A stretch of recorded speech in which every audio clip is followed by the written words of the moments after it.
đối tượng mà ông ta buôn lậu chính là huyện trưởng Trung Sơn Lâm Niệm Từ. Giả dối, hoàn toàn là nói láo. Ôn Kỳ chính là người của chính phủ Nam Kinh. Vì sao anh ta phải trốn tránh kê khai?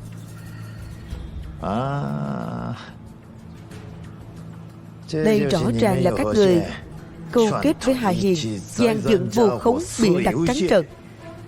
Đại tá Sao Qua, lời này của ngài có hơi quá rồi đấy. Quá chỗ nào?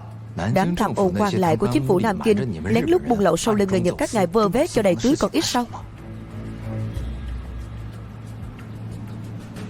Cho dù đại tá Sao Qua không tin thì chữ ký của Ôn Kỳ chính không thể là giả được. Hay là anh có thể giám định chữ viết? Các người đúng là bày ra một ván cờ rất cao tay.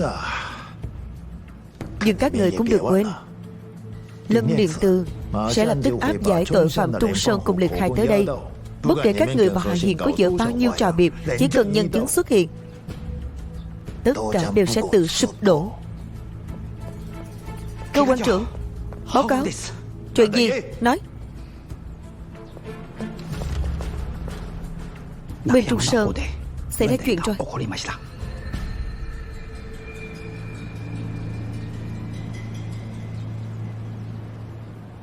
Sau khi Bồ Đào Nha và Nhật Bản phối hợp điều tra xác minh vụ việc tàu Tây An lần này, thuần túy là hành vi quan chức chính phủ Nam Kinh Lâm Niệm Từ câu kết với dàn thương Macau Ôn Kỳ Chính để buôn lậu trái phép. Vào thời điểm xảy ra vụ việc, người phụ trách vụ án với Nhật là Sawa Eisaku đã tự ý sử dụng vũ lực, vô tình gây thương tích cho nhiều cảnh sát và dân thường Macau. Trong quá trình điều tra lại chưa xác minh sự thật, cố ý bóp méo tình hình, kích động xung đột.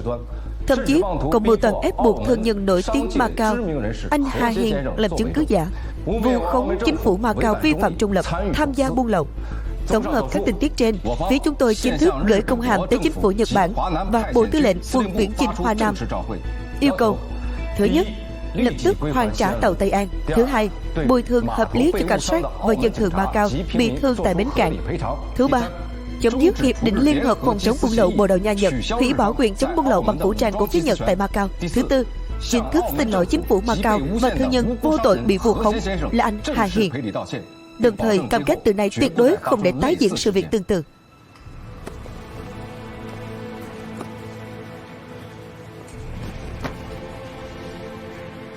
Bộ Tư lệnh quân đội chúng tôi đã xác nhận toàn bộ sự kiện tàu Tây An chỉ là một hiểu lầm. Bộ Tư lệnh chấp nhận toàn bộ các yêu cầu do quý chính phủ đưa ra. Bây giờ tôi đại diện chính phủ Nhật Bản gửi lời xin lỗi chân thành tới chính phủ Macau và cầu Hà Hiền, mong quý chính phủ không để buộc, tiếp tục duy trì quan hệ hữu nghị, hợp tác giữa Nhật Bản và Bồ Đào Nha.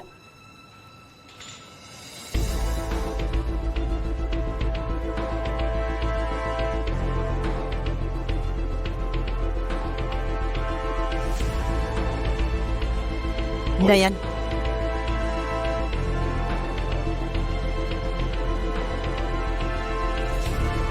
đại tá Sao Qua,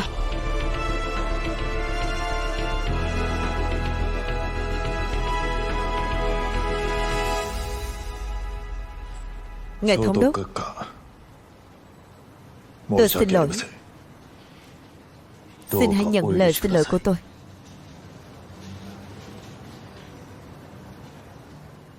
Đại tá Sao Qua, người anh cần xin lỗi không chỉ có chính phủ Macau,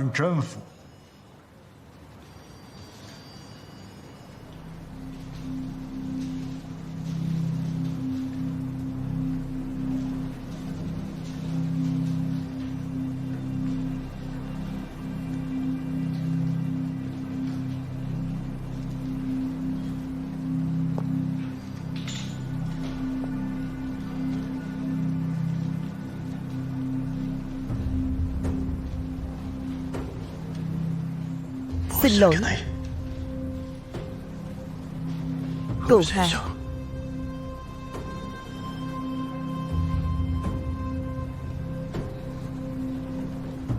xin hãy tha thứ.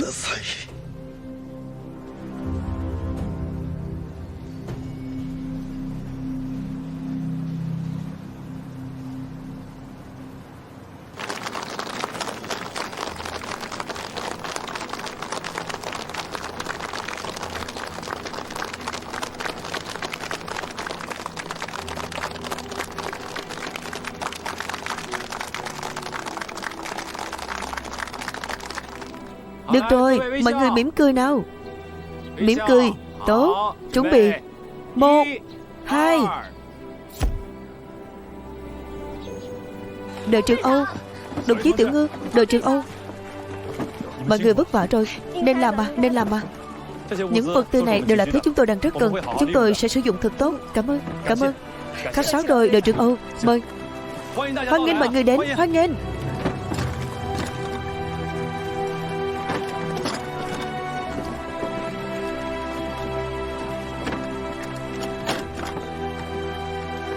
Cầm chắc nhé. Bên này.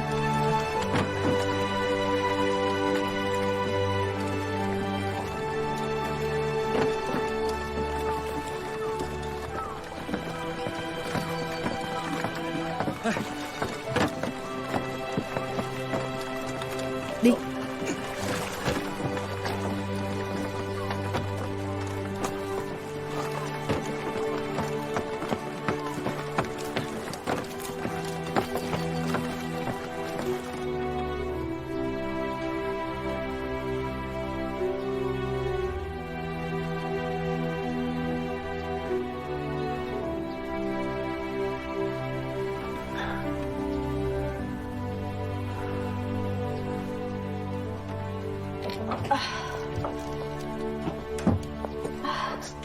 Chị Hải sao? Đại đội trưởng Tiểu Ngư. Đại đội trưởng dùng cồn sát trùng trước đã. Đại đội trưởng, chị Hải Sang tỉnh rồi. Hải Sang tỉnh rồi à? Đây là... báo cho cô một tin vui. Chúng ta vừa đánh được một trận đại thắng. Những thứ này đều là trang bị chất lượng cao chúng ta thu được. 4 hướng bảo vệ của bọn Nhật đều đã bị chúng ta đánh tan. Đúng vậy, đều bị chúng ta đánh tan rồi. Bọn Nhật đã cút ra khỏi núi Ngũ Quế rồi. Đúng, đều cút đi rồi.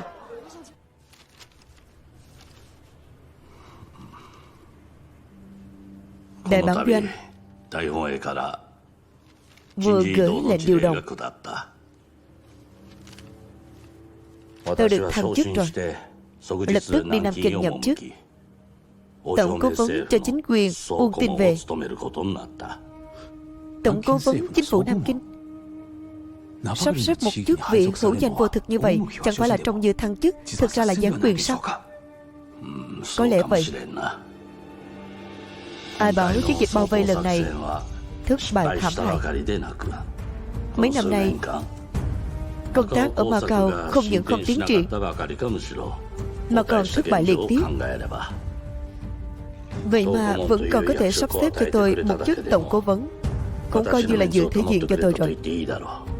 Thưa tướng quân, xin lỗi ngài. Lần này tôi đã quá khinh địch nên mới khiến vụ việc tàu Tây An thất bại trong gang tấc. Bộ Tư lệnh đã đưa ra kết luận trong vụ án tàu Tây An. Lần này anh không chỉ thu giữ thành công một lượng lớn hoặc Wolfram mà đế quốc đang rất cần, mà còn thu giữ được cả một tàu đầy dầu diesel. Dù không toàn thắng, nhưng công lao vẫn không hề nhỏ. Tôi sẽ đứng ra chịu trách nhiệm cho thất bại lần này, để lại cho các anh cơ hội lật ngược tình thế tại Macau.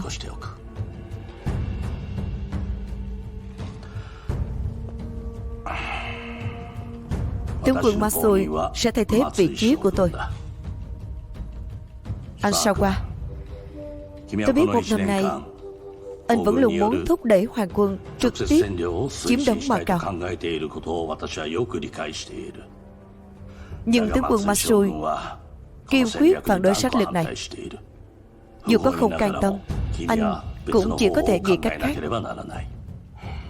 Còn về việc có thể bù đắp tiếp nối của tôi, có thể giải quyết triệt để vấn đề Macau cho đế quốc hay không,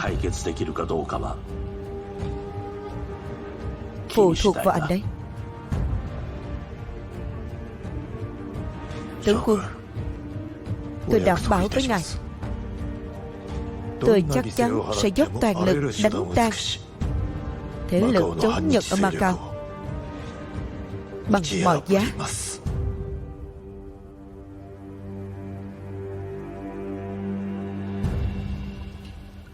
Lần này mời cậu tới là muốn trả ơn cho cậu. Trả ơn? Sao lại nói vậy?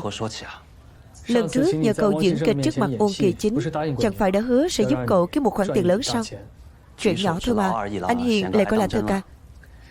Chủ tịch Saito của Liên Xương các cậu dạo gần đây đang điên cuồng giành mua vật tư khắp nơi phải không? Đồ gì cũng mua hết. Đúng vậy. Người Nhật Bản đúng là nghèo đến điên rồi. Nghe nói ở nước họ, đến cả nồi sắt người dân dùng nấu nướng, rồi đến sắt trên xà nhà cũng bị phát sạch. Vậy nên, bây giờ bất kể mua được gì, Saito đều chấp nhận bỏ cái giá trên trời. Chỉ cần mua được hàng, tiền hoa hồng công ty trả cũng cao ngất ngưỡng. Vậy thì vừa hay. Dạo này tôi lục vét trong kho trữ hàng của các thương nhân khắp Macau, tìm được một số máy móc thiết bị, dụng cụ đo lường, rồi vài món linh kiện lặt vặt nữa. Nhưng hoặc là quá cũ, hoặc là không đủ bộ. Bán sang nơi khác cũng chẳng có ai mua. Nhưng không biết chủ tịch Saito có để ý không? Ông ta mà để ý cái gì? Bây giờ cứ thấy đồ kim loại có thể nung chạy để tái sử dụng là ông ta mừng như bắt được vàng. Huống hồ trong này vẫn còn bao nhiêu đồ dùng được đấy thôi. Nhưng vấn đề là anh Hiền, anh định bán mấy thứ này cho người Nhật thật à? Cậu cũng nói rồi còn gì. Saito trả nhiều hoa hồng thế mà. Bao giờ xong xuôi, khoản tiền lớn mà tôi đã hứa với cậu sẽ về tay. Nhưng anh Hiền, anh thực sự không đùa đấy chứ? Tôi nói mà cậu còn không tin à? Nhưng tôi có một điều kiện. Hội trưởng, đây là danh sách vật tư tôi mua được gần đây. Trông cũng nhiều đấy nhỉ? Làm tốt lắm. Làm tốt lắm. Không dám thừa nhận. Lần này tuy mua được số lượng nhiều, nhưng thiết bị, linh kiện đều không đủ bộ. Đã vậy, còn phải mua với giá rất cao. Giá cao ngại gì mà không đủ bộ thì đã sao? Với các nhà máy ở Nhật Bản đang bị đánh bom liên tục, số vật tư này quý giá chẳng khác gì vàng đâu. Giám đốc Hà, cậu làm tốt lắm. Tôi sẽ chia lợi nhuận cho cậu 1 triệu nhé. Cảm ơn. Nhưng hiện giờ việc quan trọng là làm thế nào để chuyển lô vật tư này đi. Ông cũng biết đấy, tàu của các công ty thương mại ở Macau đã bị Bộ Tư lệnh điều đi hết từ lâu rồi. Bây giờ hoàn toàn không có năng lực vận chuyển vượt biển. Hay là bên Quảng Châu, Hồng Kông có cách không? Tôi nhớ ra rồi. Có cơ hội. Vừa hay đại bản doanh đã sắp xếp tàu riêng để chuẩn bị chuyển lô vật tư mà đại tá Sao Qua tịch thu được trong vụ việc tàu Tây An lần trước về Nhật Bản. Lượng hàng này của Liên Xương chúng ta cũng không quá nặng, chỉ chiếm một góc nhỏ thôi. Nhưng ông cũng nói đấy, đó là vận chuyển vật tư quan trọng, còn chúng ta đều là vật tư quan trọng mà Nhật Bản đang rất khan hiếm. Còn phần đầy với kia cái gì? Tôi sẽ gọi điện xin Bộ Tư lệnh quân viễn chinh Hoa Nam ngay. Tôi nghĩ chắc chắn họ sẽ đồng ý. Giám đốc Hà, cậu đi chuẩn bị ngay đi. Phải đích thân đốc thúc chuyển lô hàng này sang Hồng Kông để đóng lên tàu. Rõ. Vì vụ lần này là tuyệt mật, phải hành động thận trọng. Nếu là tuyệt mật thì sau khi đến Hồng Kông, thời gian và thông tin đóng hàng tôi sẽ đích thân báo lại cho cậu. Vâng, đảm bảo hoàn thành nhiệm vụ.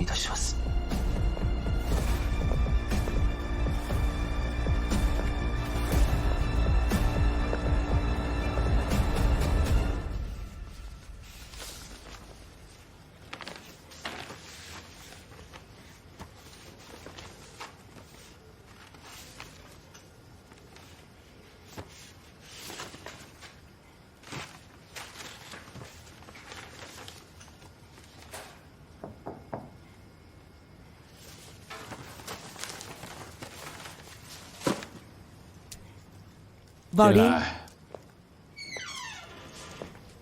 Bố, ông ơi, con về rồi. Về rồi à?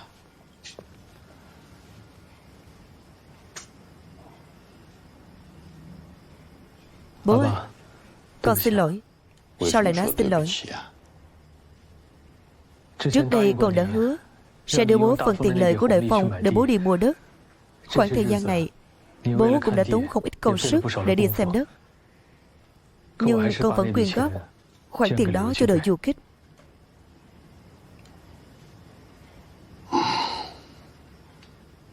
Cháu không? Nào, cháu nói xem. Tại sao ông lại phải mua đất, gây dựng cơ đồ? Để nhà họ Hà có sự nghiệp, có nền móng. Phải. Một gia đình trước hết phải có nền móng thì mới yên tâm được. Nhưng người xưa cũng thường nói, không ai giàu ba họ. Tại sao là như vậy? Bởi vì dù có gia tài bạc tỷ cũng không đề phòng được con cháu bất hiếu.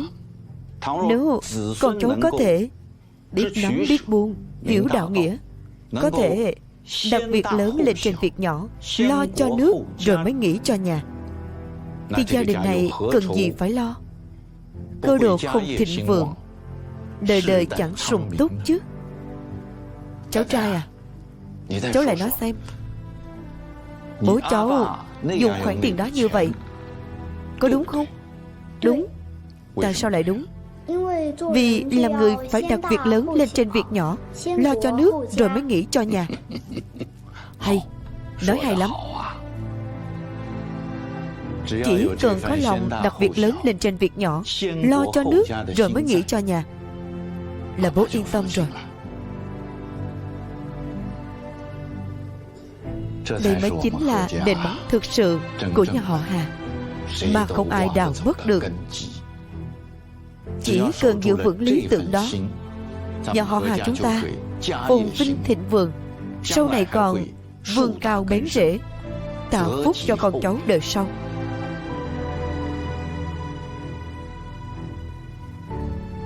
Thắp hương cho tổ tiên đi. Nào.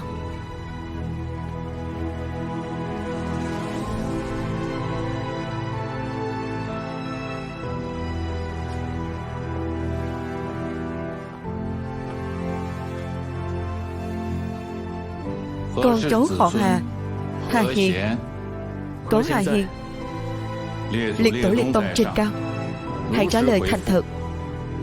Cho đến hôm nay, làm ăn có từng gian dối không? Chưa từng gian dối. Có từng thất tín không? Chưa từng thất tín.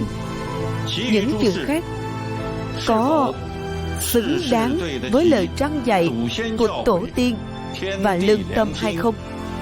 Mọi việc Hà Hiền làm đều không làm trái bổn phận và xứng đáng với lương tâm.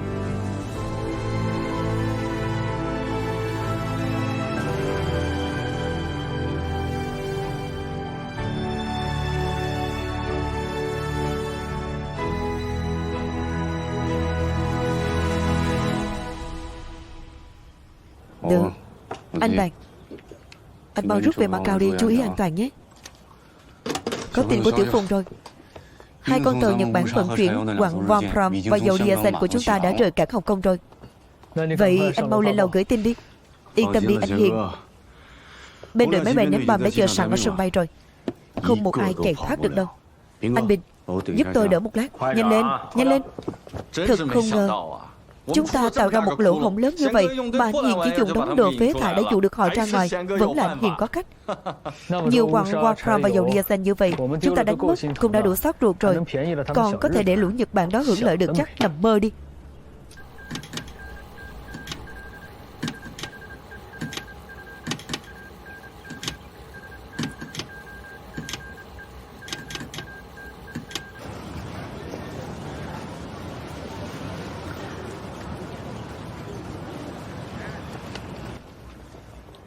Anh,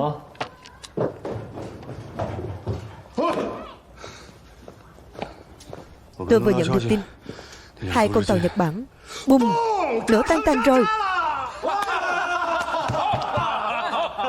18 La Hán An Hoa, to quá rồi đấy. Đẹp thật. Đúng vậy. Lâm Uyển, bao giờ chiến tranh kết thúc? Sau này cô có dự định gì không? Tôi từng nghĩ về việc này rồi, nhưng vẫn chưa nghĩ xong. Còn tôi thì nghĩ xong rồi. Sau khi tất cả kết thúc, tôi sẽ từ chức khỏi chính phủ, sang nhận Bát Trùng Thiên. Vì sao? Cô ở lại Bát Trùng Thiên vì cô có chuyện muốn làm. Thực ra tôi vẫn luôn biết điều cô khao khát là một sân khấu thuần túy. Cây vĩ cầm của cô cũng nên được chơi cho những thính giả thực sự biết thưởng thức âm nhạc. Bao năm qua tôi mệt mỏi quá rồi.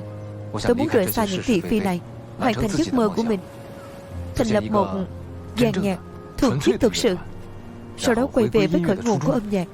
Tốt thật. Âm Uyển hả? Cô sẽ làm chuyện này với tôi chứ? Trong cuộc chiến này có rất nhiều đứa trẻ đã mất đi người thân và mái nhà. Có lẽ sau khi chiến tranh kết thúc, tôi sẽ quay về trại trẻ mồ côi, giúp những đứa trẻ đó tìm lại hy vọng trong cuộc sống. Vậy tôi đi cùng cô nhé. Dù cô làm gì đi nữa, tôi đều sẽ ủng hộ cô.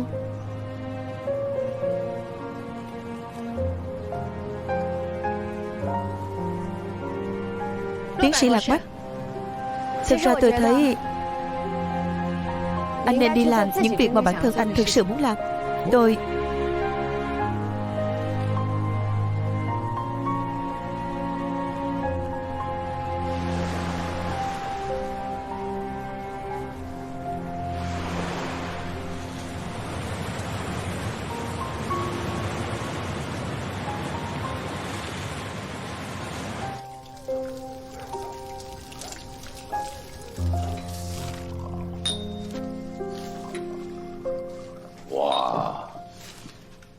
lần này lấy được nhiều hàng như vậy à? Lúc tôi vừa nhận đơn hàng cũng không ngờ số lượng lại lớn đến thế. Ham muốn của ông chủ Hà, ông chủ Kha ngày càng lớn rồi. Không phải ham muốn của tôi lớn, là cục diện chiến tranh phát triển nhanh, nhu cầu trong nước lớn. Kể từ khi máy bay ném bom từ sân bay Chi Giang có thể bay thẳng tới lãnh thổ Nhật Bản, thậm chí còn ném được bom vào hoàng cung của Thiên Hoàng, người Nhật Bản cuống cả lên. Trạm tình báo của Dương Xương cũng đã nhận được thông báo từ cấp trên, nói rằng người Nhật Bản đang liều mạng điều động binh tướng, chuẩn bị mở một cuộc tấn công quy mô lớn vào Chi Giang. Mấy trăm nghìn binh lính của quốc quân cũng đã sẵn sàng nghênh chiến toàn diện. Chiến tuyến lần này vốn đã cách xa hậu phương Vân Quý. Một khi đại chiến nổ ra, chỉ dựa vào chút vật tư vận chuyển được từ quốc lộ Điện Biên và tuyến Bưu Lạc Đà thì sao mà đủ dùng. Vì vậy, được vật tư vận chuyển theo tuyến Macau lần này nhiều hơn hẳn so với trước đây. Đúng vậy. Còn có cả Hòa Bắc, Hòa Trung, nhưng lúc hậu phương của địch trống trại, Bát Lộ quân, Tân Tứ quân cũng sắp phát động phản công toàn diện. Lượng hỗn vật tư cũng không nhỏ, vì thế mới mời ông Rodrigo cùng tham gia thu mua. Tốt quá rồi, cuối cùng cũng đợi được ngày phản công rồi. Hàng thì tôi chắc khoảng 1-2 ngày nữa sẽ chuyển tới. Đến lúc đó ông phải chuẩn bị thêm nhân lực, nếu không thì một mình tôi dở không xuể đâu. Rodrigo, ông cứ yên tâm, ông cần bao nhiêu người tôi sẽ điều bấy nhiêu cho ông. Được, còn nữa, quyền truy quét buôn lậu của người Nhật Bản ở Macau tuy đã bị hủy bỏ, nhưng lô hàng này thực sự rất quan trọng. Cẩn thận vẫn hơn. Vậy nên đến lúc đó chúng ta cùng ra bến cảng giám sát. Được, tôi sẽ bảo Câu Dơ điều thêm cảnh sát Bồ Đào Nha kiếm cớ phong tỏa bến cảng, đảm bảo an toàn cho lô hàng này.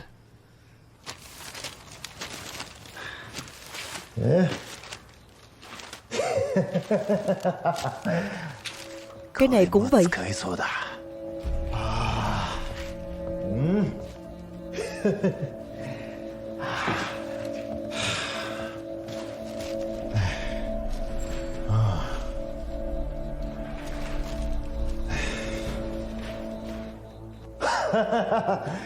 Anh Phu Quân, mau xem mấy thứ này đi. Tôi đã lục lại toàn bộ tư liệu điều tra giám sát các thế lực chống Nhật ở Macau trong 3 năm qua.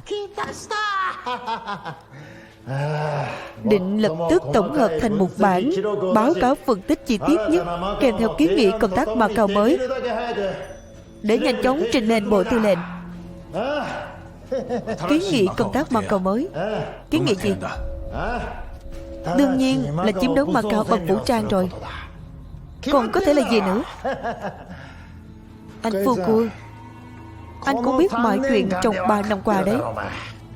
Cả Macau đã bị Hà Hiền và các phần tử chống Nhật kiểm soát hoàn toàn rồi. Liên quân Anh Mỹ cũng đã thiết lập liên hệ với bọn họ. Chính phủ Bồ Đào Nha tại Macau cũng gia nhập phe của họ.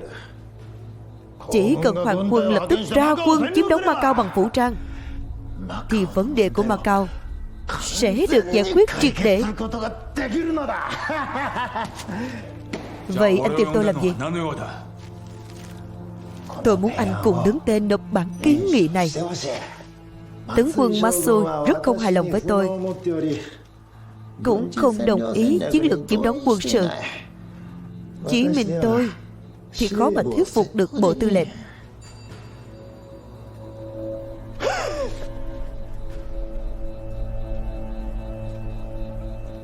Sao cơ? Anh không muốn cùng ký tên à? Vậy thì anh đứng tên nộp đi.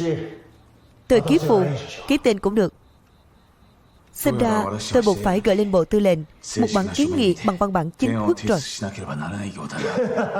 Thế mới đúng chứ. Tôi sẽ soạn báo cáo ngay. Anh chỉ cần ký tên là được, là tôi tự nộp, không phải ký với anh, không ký với tôi. Vậy anh muốn kiến nghị điều gì? Kiến nghị bộ tư lệnh giải thể cơ quan sao qua.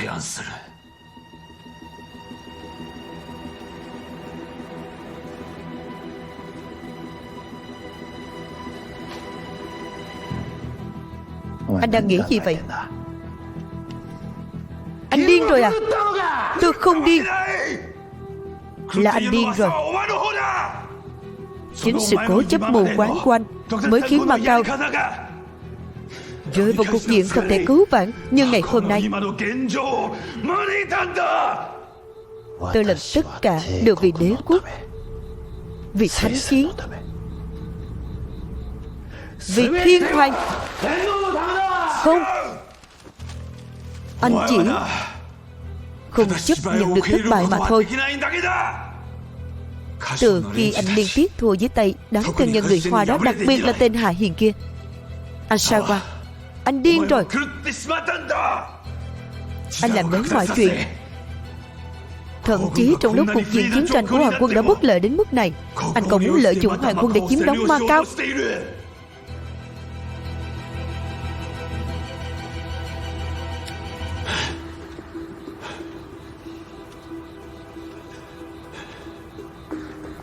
Những suy nghĩ điên cuồng của anh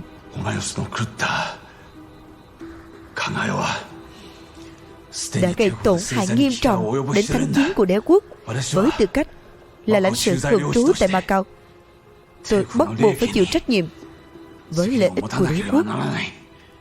Cho nên tôi sẽ nộp báo cáo lên bộ tư lệnh, liệt kê toàn bộ hành vi của anh trong 3 năm qua, báo cáo chi tiết từng việc một. Tôi tin rằng bộ tư lệnh nhận được báo cáo của tôi rồi sẽ có cách xử lý thích đáng đối với cơ quan sao qua.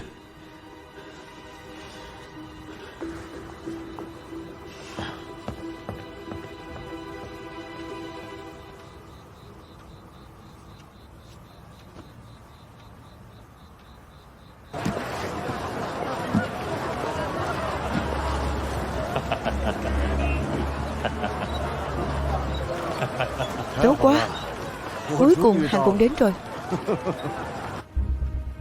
Cơ quan trưởng, cơ quan trưởng.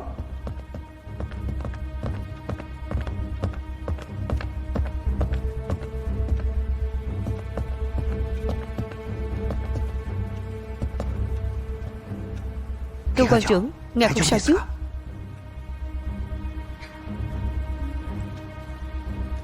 Cơ quan trưởng, đội trưởng Hoàng có việc quan trọng cần báo cáo. Cơ quan trưởng, vừa điều tra ra được một việc quan trọng. Ở bến tàu nội cảng, công ty của Rodrigo có 2 tàu chở hàng lớn đã cập cảng. Kể từ lúc bắt đầu bốc dỡ hàng, cảnh sát Bồ Đào Nha đã phong tỏa toàn bộ bến cảng, không cho bất cứ ai tiếp cận. Nhưng những người vào bốc dỡ hàng hình như toàn là người của bang Đại Hào. Người của chúng ta thực sự không thể lại gần. Còn nữa, đám người Hạ Hiền cũng đến đó, bốc dỡ hàng ở đó suốt 2 ngày liền. Họ cũng canh chừng suốt 2 ngày, rồi đến khi toàn bộ số hàng đều được đưa vào kho của Rodrigo thì họ mới rời đi.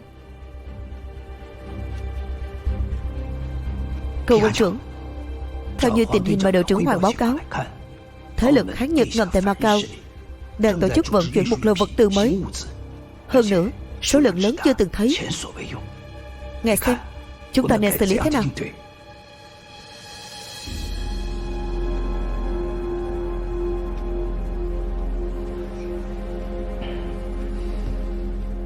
Thiếu tá Yamaguchi, anh xem.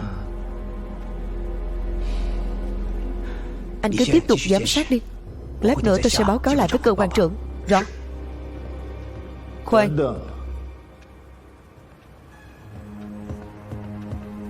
Cơ quan trưởng,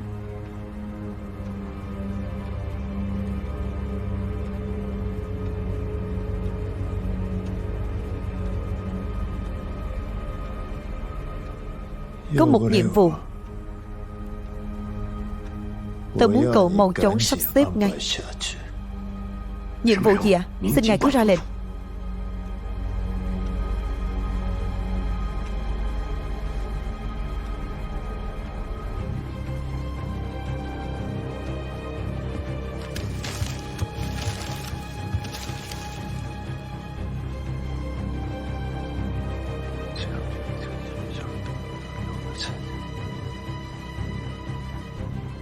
Cơ quan trưởng, ngài không nhầm chứ?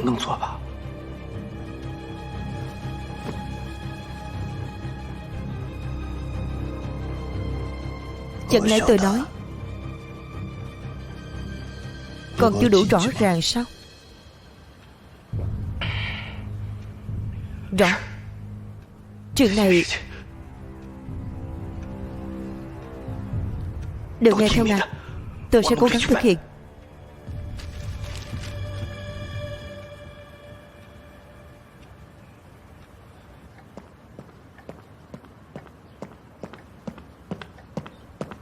Lãnh sự, chuyến tàu sớm đi Quảng Châu còn 1 tiếng nữa là nhộn theo.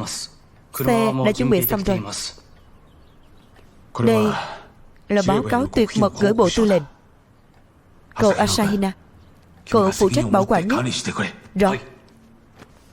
Xuất phát thôi.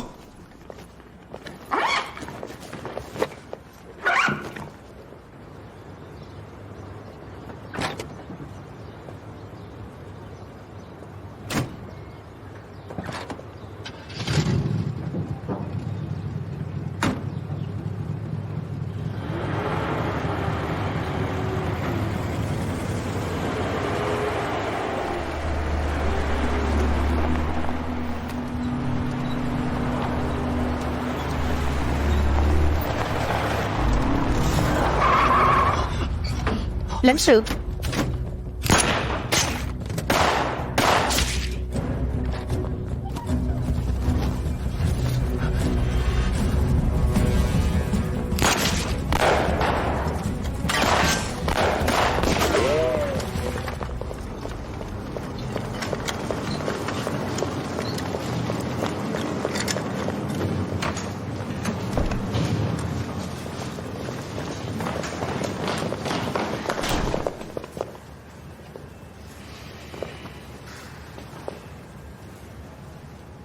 canh giữ ở đây, không được rời nửa bước. Tôi đi báo cáo với cơ quan trưởng. Rõ. Alo. Bác sĩ Kha. Cái gì cơ? Fukue Yasumatsu bị ám sát ư? Chuyện này e là gây ra một cơn địa chấn tại Macau. Cậu mau chóng liên lạc với mọi người, chuẩn bị sẵn sàng ứng biến. Đặc biệt là phía chính phủ Bồ Đào Nha tại Macau nhất định phải nắm bắt tình hình, cố gắng giữ chân họ. Được, tôi biết rồi.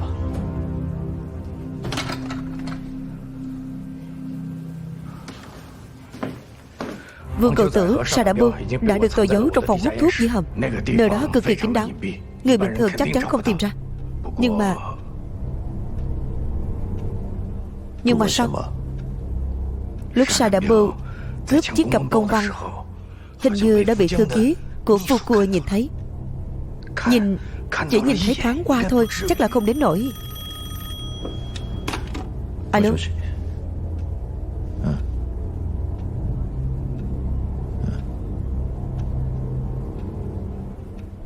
Tôi biết rồi. Anh tiếp tục theo dõi sát sao. Có gì mới thì báo ngay lập tức.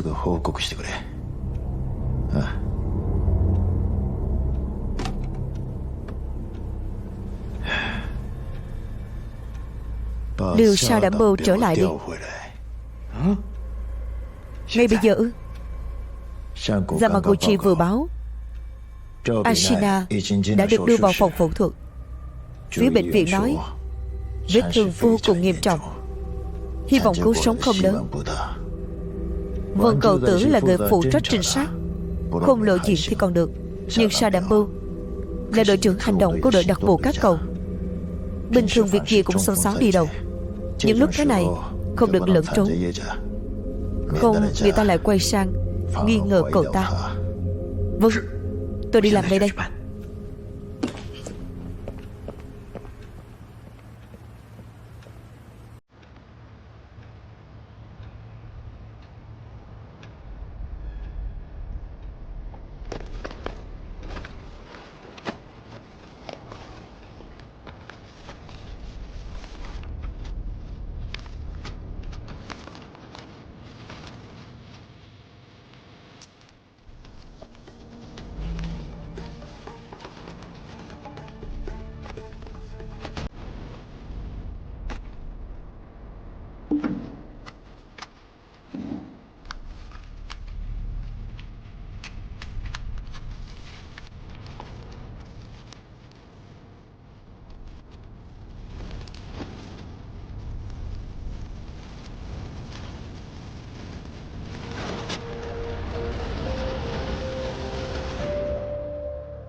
Alo, tướng quân Matsui phải không?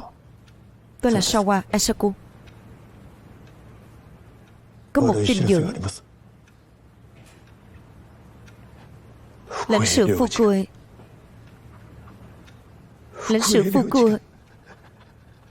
vừa mới tử nạn rồi. Xin lỗi. Thật sự xin lỗi ngài. Rõ.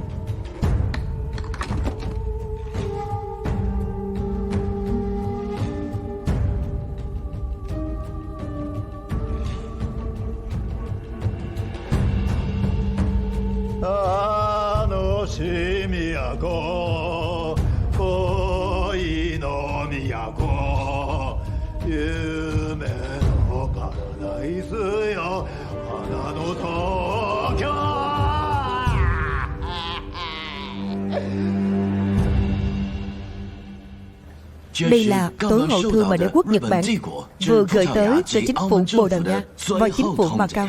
Tối hậu thư tuyên bố rằng vụ ám sát Fukue Yasumitsu là sự khiêu khích nghiêm trọng đối với đế quốc Nhật Bản. Chính phủ Macau không thể chối bỏ trách nhiệm về sự việc này. Nhân đây, quân viễn chinh Hà Nam của Nhật Bản sẽ tiến hành phong tỏa toàn diện để trừng phạt Macau và bảo lưu quyền tiến hành các hoạt động vũ trang tiếp theo cho đến khi vụ án được điều tra làm rõ và hung thủ bị trừng phạt thích đáng. Phía Nhật Bản đã chỉ định Phó Tổng lãnh sự tại Quảng Đông Imai Kenji khẩn cấp tiếp nhận chức vụ lãnh sự mới tại Macau và lập tức khởi hành, đồng thời yêu cầu lãnh sự Imai sau khi nhậm chức tiếp quản toàn bộ quyền điều tra vụ án này. Chính phủ và lực lượng cảnh sát Macau phải toàn lực phối hợp, tuyệt đối không được can thiệp hay cản trở. Lại để cho người Nhật điều tra án tại Macau sao? Đây rõ ràng là ngang nhiên tước đoạt quyền tư pháp của Macau. Đúng vậy, thế này tuyệt đối không được. Đúng vậy, sao có thể để người Nhật đến điều tra án chứ? Chính phủ nên lập tức phản đối Nhật Bản, yêu cầu họ tuân thủ luật pháp quốc tế. Các vị, mọi người nhìn cho kỹ đi. Đây là tối hậu thư của phía Nhật Bản, không có bất kỳ sự thương lượng nào cả. Người Nhật đã chuẩn bị sẵn sàng rồi. Họ có thể rao quân tới Macau bất cứ lúc nào. Rốt cuộc là chấp nhận hay là khai chiến, các bạn không còn lựa chọn nào khác.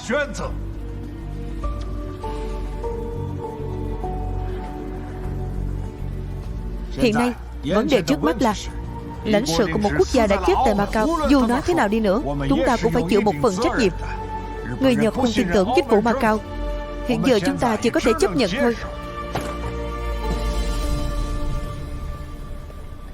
Thưa ngài thống đốc, vụ án Fukue gặp rắc rối lớn rồi. Đã xảy ra chuyện gì? Cảnh sát vừa phát hiện chiếc xe hung thủ bỏ lại ở ven biển. Qua điều tra, nói là xe của công ty ông Rodrigo. Xe của công ty tôi sao? Đúng vậy, được phát hiện cùng với chiếc xe còn có thi thể thư ký Santos của ông. Một trong những khẩu súng gây án nằm trong tay anh ta. Khốn kiếp, gấp lửa bỏ tay người. Đây rõ ràng là gấp lửa bỏ tay người mà. Ngài thống đốc, khi nào thì lãnh sự mới của Nhật đến? Imekachi đã xuất phát từ Quảng Châu. 10 giờ tối nay là tới Macau rồi. Nghĩa là sau 5 tiếng đồng hồ nữa, người Nhật sẽ tiếp quản quyền điều tra vụ án Fukue sao? Đúng vậy. Tôi đoán mục tiêu khám xét đầu tiên của họ chắc chắn là công ty và kho hàng của tôi.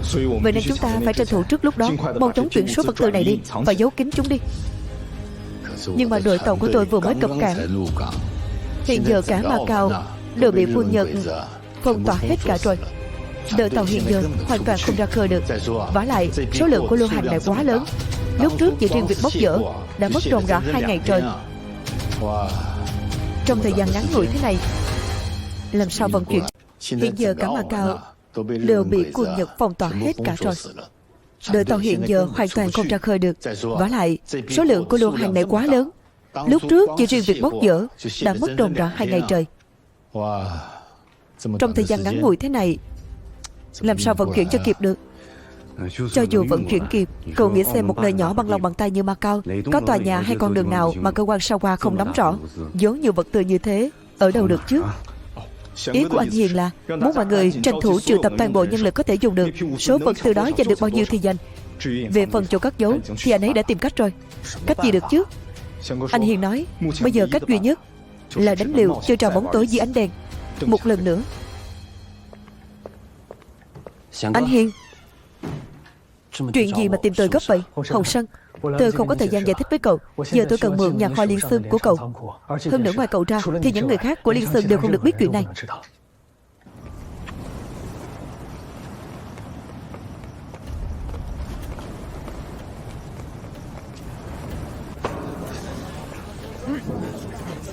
Các anh em, nào làm việc thôi. Nhanh tay lên, mau lên.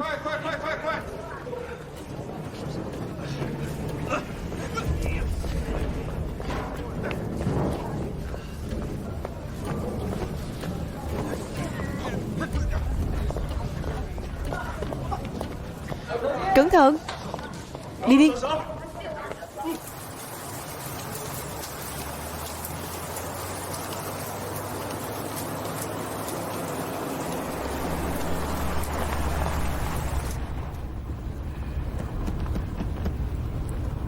Sao vậy? Chục dạ. Cô quan trưởng, tôi nghe nói tay lãnh sự Imai kia là tay đặc công già đời. Hắn làm việc ở Trung Quốc nửa đời, quản lý rất nhiều cơ quan tình báo. Với lai lịch của hắn, nếu thực sự hợp tác với chính phủ Bồ Đào Nha tại Macau, nhận ra sơ hở thì e là chúng ta không kiểm soát tình thế này được. Thế thì khiến hắn và chính phủ Bồ Đào Nha tại Macau hợp tác thất bại là được rồi. Hợp tác thất bại? Tôi hiểu tên Imai đó. Hắn đúng là một thầy tình báo lão luyện am hiểu về Trung Quốc. Nhưng ngoài tuổi đời lâu năm thì thực ra hắn vừa ngốc vừa nhát, vô dụng từ đầu tới chân. Bằng không thì sao tôi lại đề cử hắn làm lãnh sự Macau chứ?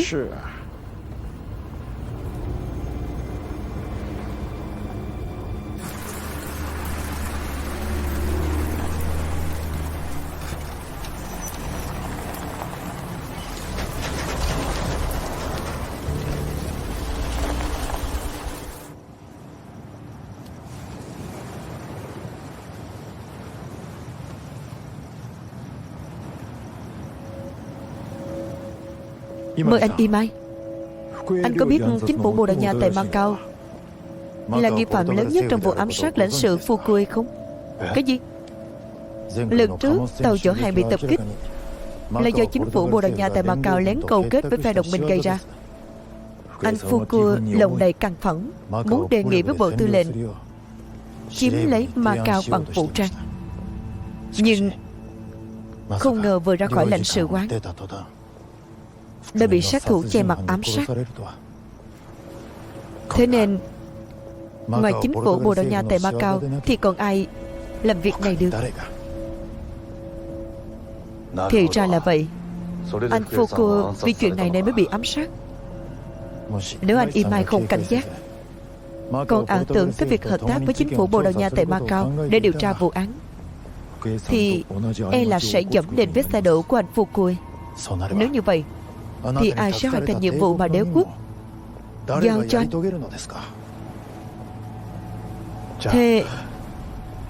Thế tôi nên làm gì đây? Anh Imai yên tâm. Mấy năm nay tôi không hề phí công ở Macau. Sớm đã thành lập một đội binh hồn tướng mạnh với hàng trăm người. Tôi nhất định sẽ bảo đảm an toàn cho anh. Thế thì tốt. Trông cậy vào anh Sao Qua cả đấy. Miễn là anh chịu tin tưởng thì có thể thông báo cho chính phủ Bồ Đào Nha tại Macau bằng văn bản. Từ nay cơ quan Sao Qua tôi sẽ tiếp quản toàn diện công tác điều tra vụ án dưới sự lãnh đạo của anh. Những thứ còn lại cứ giao cho tôi là được. Anh thực sự bằng lòng gánh vác trọng trách này à? Anh Foucault không chỉ là đồng nghiệp lâu năm mà còn là bạn chí cốt của tôi. Hơn nữa chuyện này còn liên quan tới tính mạng của anh.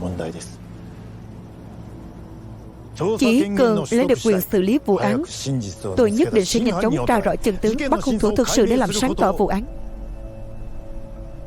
Tôi đảm bảo với anh.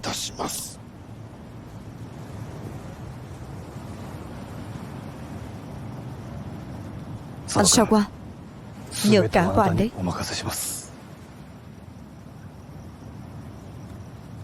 Cảm ơn. Đội đặc vụ cơ quan Sao Qua, phòng thủ toàn diện.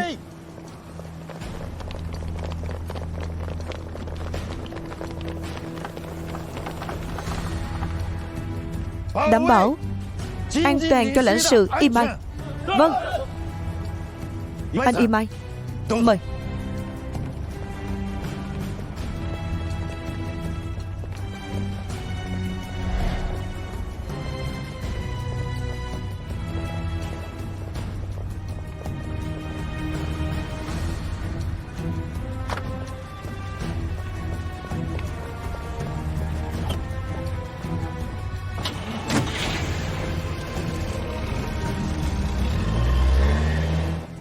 Anh Hiền, không hay rồi. Lạc Bách gọi điện thông báo Sao Qua Eisaku vừa lấy được quyền xử án độc lập cho vụ án Fukui. Nhanh vậy. Anh Hiền, chú ba.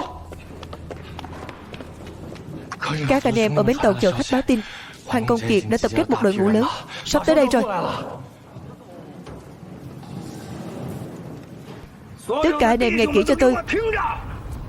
Đoàn thuyền của ban Đại Hào đã tới bến đò chở hàng này nửa ngày rồi. Họ đang cướp lô vật tư này. Cơ quan trưởng ra lệnh cướp lấy lô vật tư này. Tới lúc đó đội đặc vụ của chúng ta sẽ lập được công đầu. Mọi người đi trước đi, để lô vật tư này cho tôi xử lý. Rodrigo, ông muốn đốt nhà kho à? Chứ còn cách nào nữa. Dù sao cũng không thể để hàng rơi vào tay bọn Nhật được. Nhà kho là của tôi, đằng nào tôi cũng không đi được. Cứ để tôi ở lại đối phó với bọn họ. Không được. Chỉ chở được 1/3 hàng hóa, số còn lại mới là cái quan trọng. Dù phải mạo hiểm, liều cả mạng sống, cũng phải bảo vệ lô hàng này. Không còn cách nào bảo vệ lô hàng này nữa. Để tôi nghĩ xem.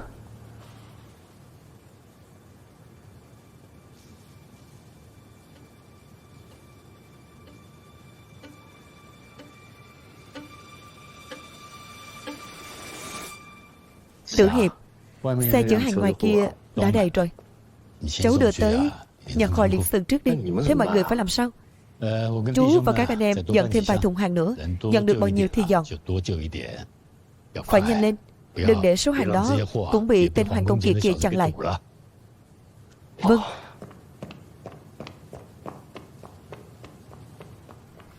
Cậu Hà, chuyện bảo vệ hàng hóa cứ giao cho ban Đại Hào tôi. Tam gia, ông có cách à? Buổi chiều đoàn thuyền của ban đã vào cảng.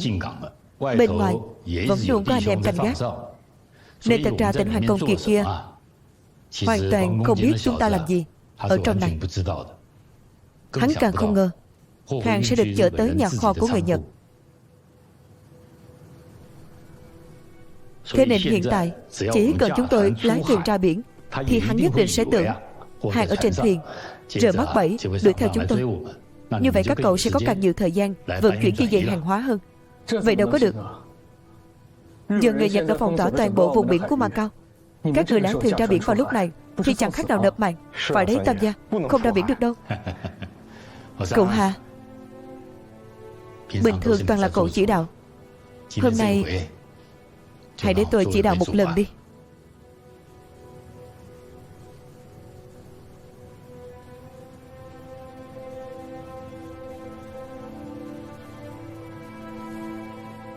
Các anh em phụ lão của bang Đại Hào có.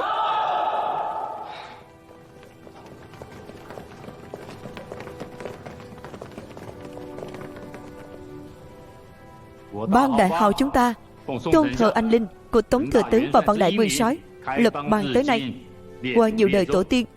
Trong bang quy định anh em của bang chúng ta phải hành tẩu giang hồ bằng nghĩa khí. Bao năm qua các anh em lái thuyền trên biển, ăn cơm giang hồ. Để ta lên ngực tự hỏi, mình có đặt hai chữ trung nghĩa đem lên đầu hay không?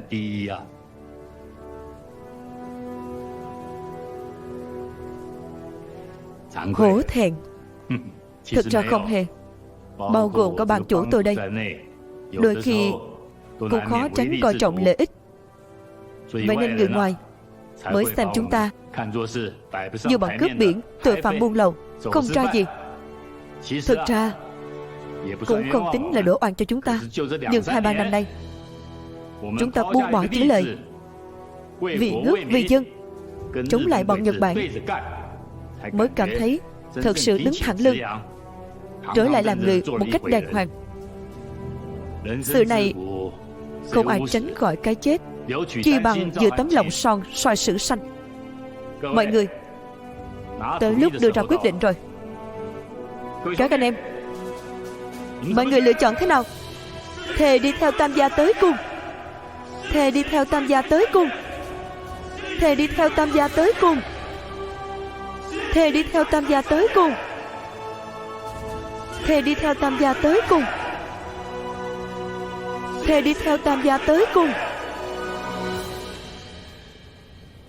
Cụ Hà, ông chủ mã, ông Rodrigo, mọi người nghe rồi đấy.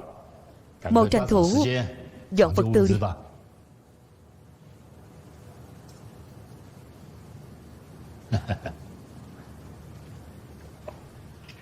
Vừa nãy tôi cố ý bảo Tử Hiệp rời đi, hỏng cậu cũng hiểu ý của tôi. Chỉ là lát nữa nhờ cậu nói lại với nó. Hôm nay dù chúng tôi có ra sao đi nữa thì cũng đừng hành động nông nổi. Bởi vì nó còn thì gốc rễ của bang Đại Hào tôi mới còn.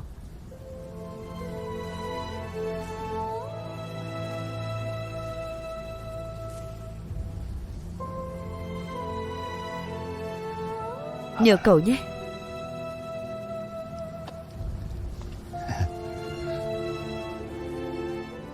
Các anh em của bang Đại Hào có.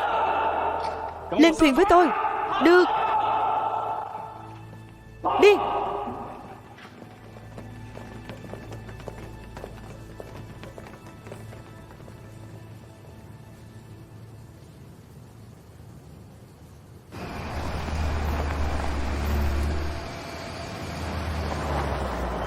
Mở cửa.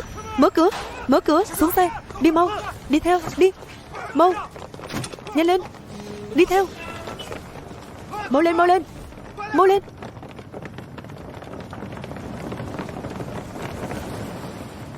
Chẳng phải bang Đại Hào canh chừng cảng trông nghiêm ngặt lắm à? Sao chẳng thấy ai hết vậy?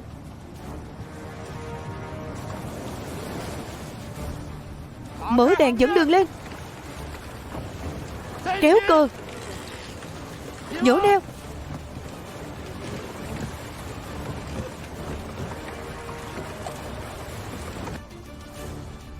Hoàng Tam Hợp muốn bằng hàng chạy trốn à?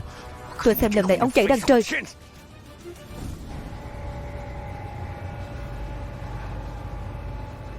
Anh sao qua? Sao không tới lãnh sự quán mà dẫn tôi tới khách sạn vậy? Ngồi mặt lãnh sự quán là cơ quan ngoại giao, nhưng thực chất là địa bàn của người Bồ Đào Nha, không an toàn chút nào. Bằng không anh Fukue đã không bị ám sát ngay trước cổng rồi. Khách sạn Đông Á thì khác. Nơi này là trụ sở của đội đặc vụ cơ quan sao qua. Anh sẽ thấy mức độ an toàn của nó ngay thôi.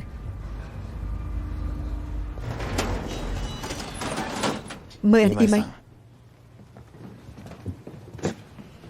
Tôi đã sai người chọn cho anh vài chục thuộc hạ tháo vát phụ trách bảo vệ anh.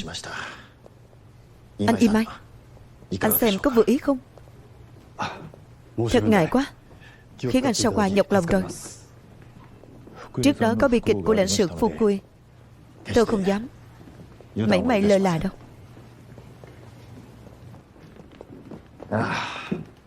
Anh Imai, anh thấy điều kiện ở đây ổn chứ?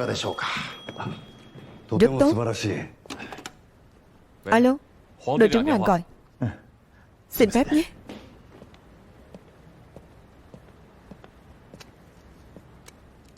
Là tôi đây. Tình hình thế nào? Cậu nói sao? Đoàn thuyền của bàn Đại Hào đang chở hàng trốn chạy ư? Cả một đoàn thuyền vừa rời cảng. Hào muốn nhân lúc trời tối để chở hàng, phá vỡ phòng tuyến của chúng ta. Tôi sẽ dẫn toàn bộ đội ngũ đuổi bắt ngay. Biết rồi. Tôi sẽ lập tức liên hệ hải quân, chặn hết đường của họ. Các cậu đánh giáp công từ hai phía trước sau, tuyệt đối không được để chiếc thuyền nào trốn thoát. Vâng. Đi.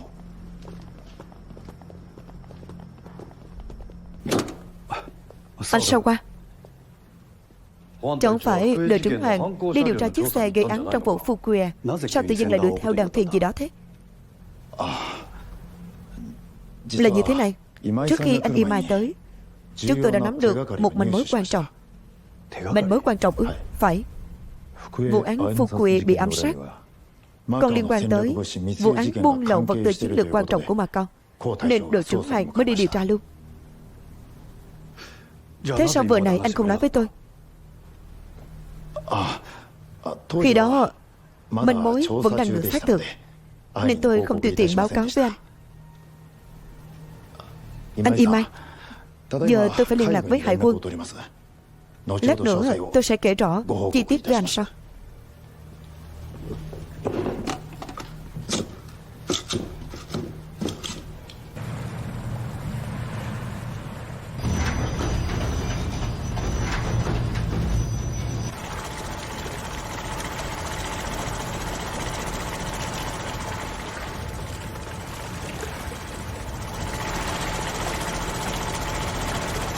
Họ ở đâu kia? Ban chủ, phía trước có tàu chiến của bọn Nhật chặn đường mất rồi. Ban chủ, có con tàu đuổi theo ở phía sau. Tôi đây đương đầu với sóng gió trên Linh Đinh Dương 50 năm. Không phải muốn chặn Hoàng Tam Hợp tôi là được đâu. Trướng hướng. Câu giờ càng lâu càng tốt, dẫn chúng đi lòng vòng. Chú ba, cháu lái xe không về rồi này.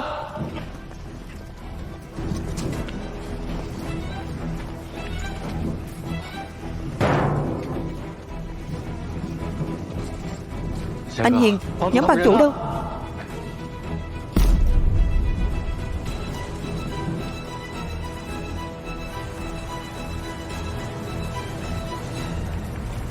Đảo pháo.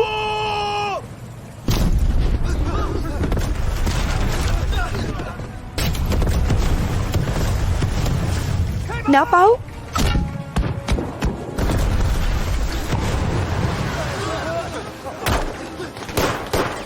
Đánh về phía trước.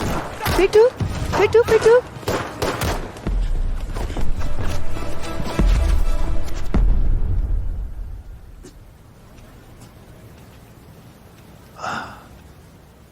Anh Imai, chuyện đại khái là như vậy.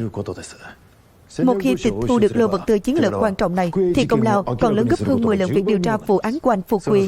Đến lúc đó hai tội cộng lại Hoàng quân sẽ có thể giành chính nguồn thuận ra quân chiếm đóng Macau. Tôi cũng nhất định sẽ đề cử anh giữ công đầu.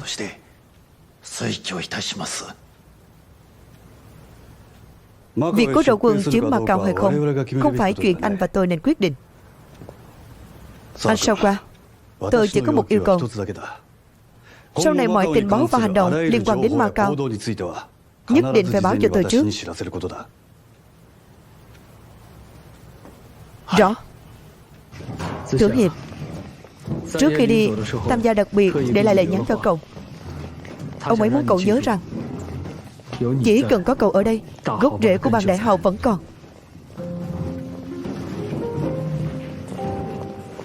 Mọi người nhanh lên. Nhanh. Mau lên.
Lão già này cũng cứng đầu thật đấy.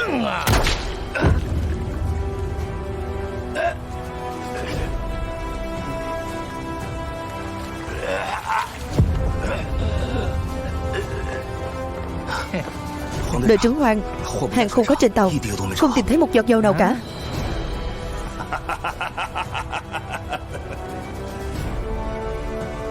Bọn trễ ranh các người sao có thể tranh hùng. Chú ba, đi thanh thản nhé.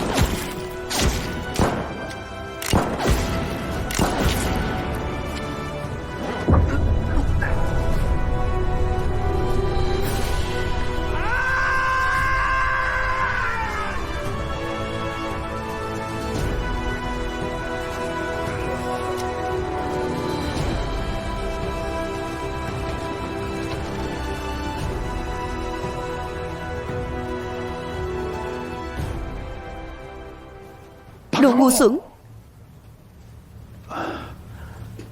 Hàng nhất định vẫn còn ở kho của Rodrigo. Gọi đội đặc vụ lập tức quay về. Nhanh lên.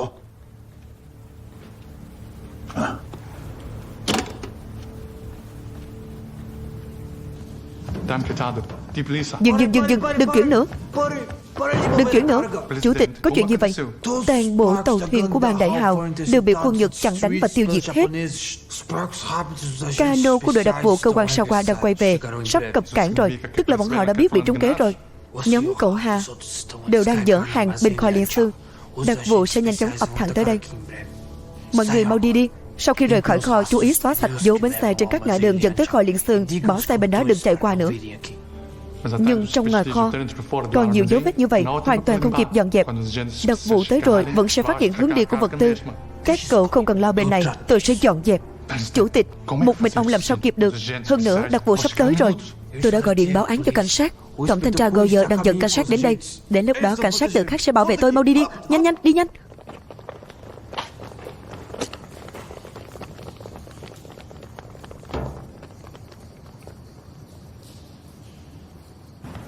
Đi, đến kho của Rodrigo, rõ. Lên xe, nhanh nhanh nhanh nhanh. Nhanh lên, nhanh lên.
Ông Uyển, tình hình bây giờ quá hỗn loạn. Cô về khách sạn trước đi, bọn tôi sẽ dọn dẹp hậu quả. Vậy anh chú ý an toàn nhé.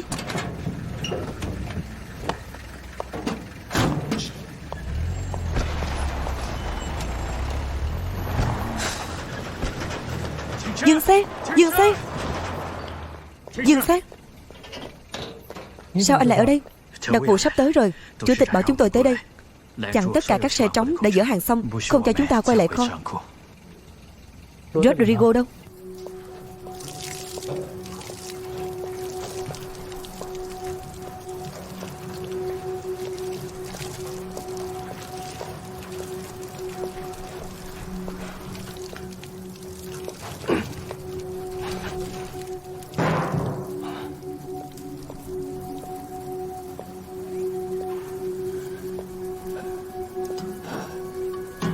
Tam gia vốn dĩ nên tự tay mời trà ông, nhưng ở đây không có trà, nên để ông chịu thiệt thòi theo phong tục của chúng tôi một lần. Uống một ngụm rượu của quê hương Bồ Đào Nha của tôi nhé.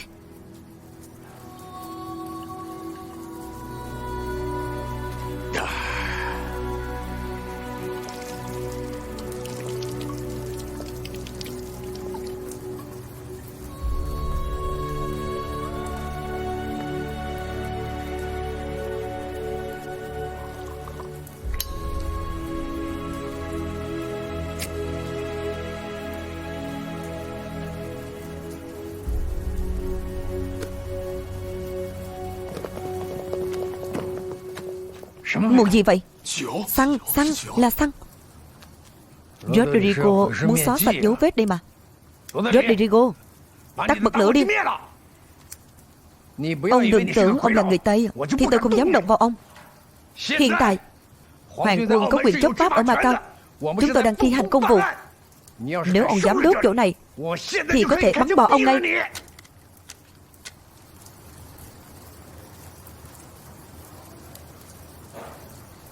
Tam gia, xì gà Cuba thượng hạng, bình thường tôi còn chẳng nỡ hút.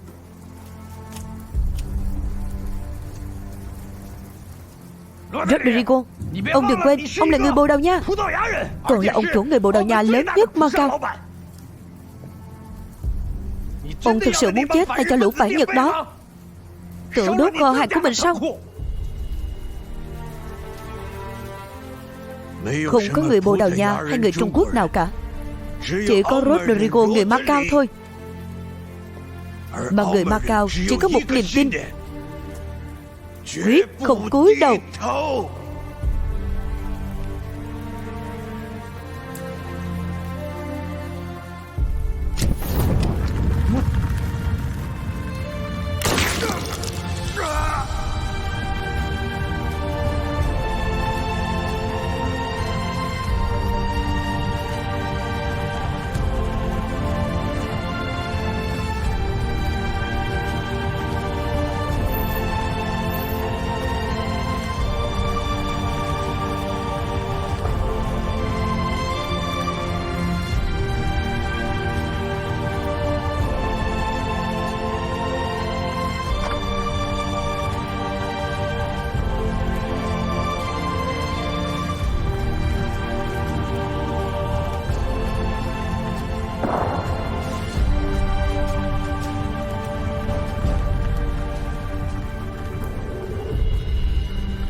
Cơ quan trưởng, tình hình khẩn cấp, cảnh sát Bồ Đào Nha đang đuổi theo chúng ta.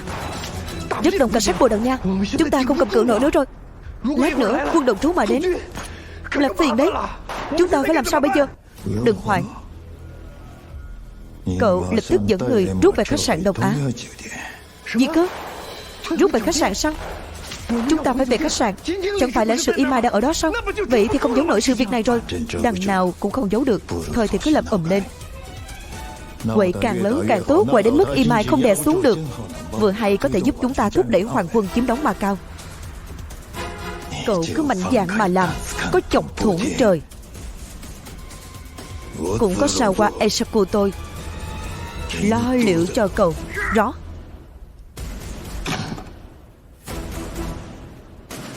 Thông báo xuống dưới vận chuyển tất cả vũ khí đạn dược dự trữ của cơ quan Sawa đến khách sạn Đông Á. Rõ.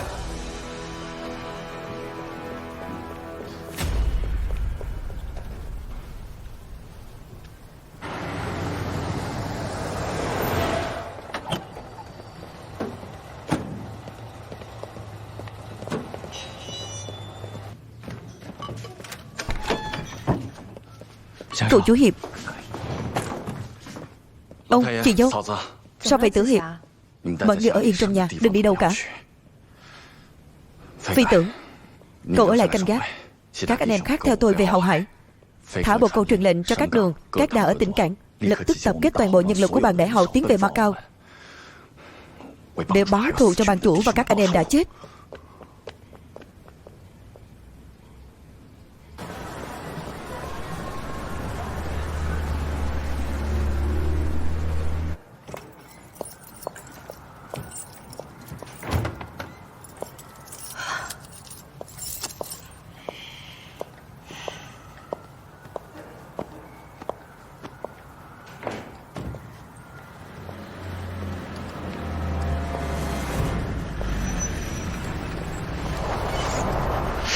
Mau lên, mau bám theo. Bám theo, bám theo. Tiểu đội 1, cắt đứt liên lạc, bắt tất cả khách trong khách sạn làm con tin. Đó, đó. Tiểu đội 2, canh giữ cửa chính, không cho bất kỳ ai vào. Đó, đó. Tiểu đội 3, canh giữ sân thượng.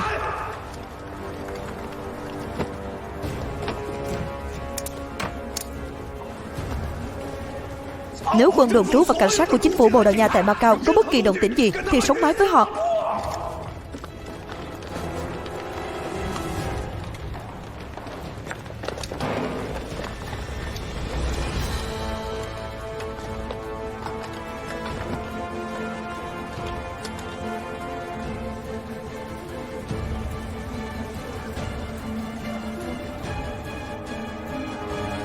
Bắt hết lại làm con tin. Anh sao qua? Rốt cuộc bên ngoài có chuyện gì vậy? Sao tự nhiên có nhiều cảnh quân thế? Anh Imai, lớn chuyện rồi. Chính phủ Bồ Đào Nha tại Macau muốn công khai sử dụng vũ lực với anh. Dùng vũ lực, phải. Với tôi.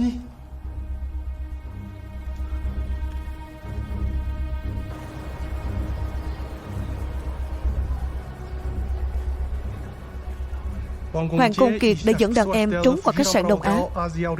Quân đồn trú và cảnh sát đã bảo vệ khách sạn đề phòng bọn chúng tẩu thoát. Giờ là lúc nào rồi mà còn đề phòng tẩu thoát? Sao lại không tấn công trực diện luôn? Tại sao? Đúng đấy, đến Rodrigo mà chúng còn dám giết, còn đợi gì nữa chứ? Mau đánh vào đi, báo thù cho Rodrigo đi. Xin mọi người hãy bình tĩnh. Không thể khai chiến. Đội đặc vụ không chỉ bắt giữ toàn bộ khách trong khách sạn làm con tin. Quan trọng hơn là Imai và Sawa Esaku cũng đang ở trong đó. Có người Nhật thì không được động vào à? Hoàng Công Kiệt chỉ là một con chó săn của người Nhật. Nợ máu của Rodrigo phải tính lên đầu người Nhật mới phải, khách sáo với hắn làm gì chứ? Tất nhiên là đội đặc vụ chịu sự sai khiến của Sawa Esaku, nhưng lãnh sự Nhật hiện đang ở bên trong. Một khi nổ súng, họ sẽ bảo là phía Macau động thủ trước. Người Nhật vốn đã cho đại quân áp sát biên giới, chẳng phải sẽ nhân cơ hội này ra quân chiếm Macau sao? Ngài thống đốc, người thân của cả ngài và tất cả chúng tôi đều đang ở Macau đấy. Dù mọi người không nghĩ cho Macau thì cũng phải nghĩ cho an toàn của bản thân và gia đình chứ. Ngài thống đốc, tổng thanh tra Cầu giờ nói đúng. Dù phải giữ bình tĩnh, không thể chủ động nổ phát súng đầu tiên. Lũ Bồ Đào Nha các người lại muốn làm kẻ hèn nhát à? Các anh em chúng ta lên, đứng lại. Mau cản bọn họ lại, tránh ra. Làm gì đấy? Tiếp tục làm rùa rụt cổ đi. Cản chúng tôi làm gì? Tôi nói cho anh biết, đạn của chúng tôi không có mắt đâu. Tử Hiệp, cậu chủ Hiệp, cậu đang làm gì đấy? Tôi đang làm gì hả? Hoàng Công Kiệt đang ở bên trong. Chú ba và các anh em đã chết đều cần tôi cho một lời giải thích đấy. Đội đặc vụ của Hoàng Công Kiệt có đến 200-300 người. Cậu thế này là muốn đi nộp mạng à? Chỉ cần tôi bắn một phát súng là coi như khai chiến. Lũ hèn nhát này có không muốn quản cũng phải quản thôi. Được, xem như bọn họ tiếp tục khoanh tay đứng nhìn. Các đường các đà của bàn đại họ tôi vẫn còn mấy ngàn anh em. Gọi hết đến đây để tôi xem hôm nay hắn chết thế nào. Tử Hiệp,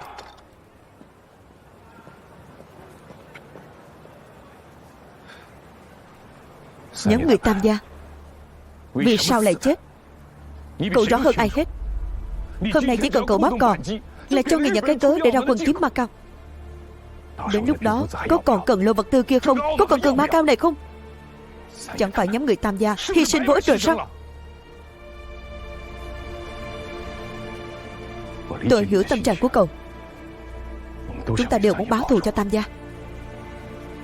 Hoàng Công Kiệt nhất định sẽ bị trừng phạt. Nhưng không phải hôm nay.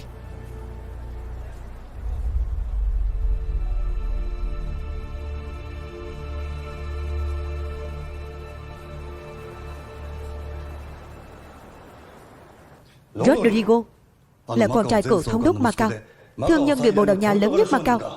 Cả nhân vật tiếng tăm lừng lẫy của nước trung lập như vậy mà cũng dám giết. Đội đặc vụ các anh điên rồi sao? Tôi đã nói rồi, là Rodrigo cản trở phá án trước. Đội đặc vụ chỉ bắn chỉ thiên cảnh cáo, nhưng bất cẩn ngộ thương thôi. Hơn nữa, Rodrigo cùng một chuột với phần tử chống Nhật buôn lậu vật tư chiến lược cho quân đội Trung Quốc và phe đồng minh Anh Mỹ. Ông ta vốn chết cũng chưa hết tội. Còn chính phủ Bồ Đào Nha tại Macau biết rõ ông ta là chủ mưu đại án buôn lậu, còn bao vây lãnh sự quán Nhật Bản. Anh biết điều này nghĩa là gì không? Chỉ là tuyên chiến với đế quốc Nhật Bản. Không, sự việc còn chưa làm rõ, không thể kết luận như vậy được. Quân đội và cảnh sát Bồ Đào Nha đã bảo vệ khách sạn rồi. Đây rõ ràng là tuyên chiến. Dù là vì sự an toàn của cá nhân anh thì cũng nên báo cáo với Bộ Tư lệnh lập tức, yêu cầu Hoàng quân đổ bộ lên Macau dùng vũ lực trấn áp chính phủ Bồ Đào Nha tại Macau. Nhưng phía Bồ Đào Nha vẫn chưa nổ súng. Chưa nổ súng chứng tỏ họ không muốn chủ động khai chiến. Anh Imai à, lô vật tư chiến lược đó hiện chưa rõ tung tích, chắc chắn là bị phần tử chống Nhật giấu đi rồi. Chỉ cần Hoàng quân thực hiện trấn áp, tìm được lô vật tư này, sẽ giành chính quân thuận chiếm đóng Macau. Đối với anh Imai mà nói, cũng là công lớn. Vậy nếu không tìm thấy thì sao? Chẳng phải thành tôi lừa dối cấp trên à? Đến lúc đó sẽ là trách nhiệm của tôi đấy.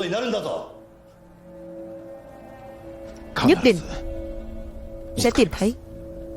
Đại tá Sawa, anh luôn miệng nói giúp tôi phá án, nhưng mục tiêu chỉ toàn là lô vật tư chiến lược không ai biết là gì đó thôi. Bây giờ vật tư chưa tìm thấy, lại còn gây ra án mạng của Rodrigo, dẫn đến cục diện hai bên đối đầu vũ trang nghiêm trọng thế này. Rốt cuộc anh muốn làm gì vậy?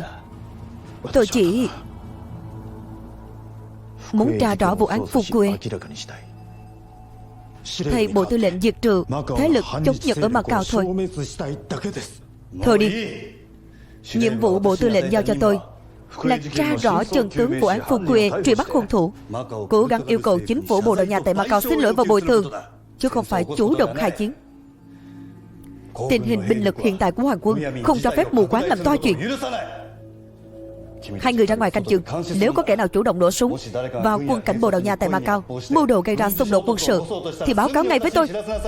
Rõ.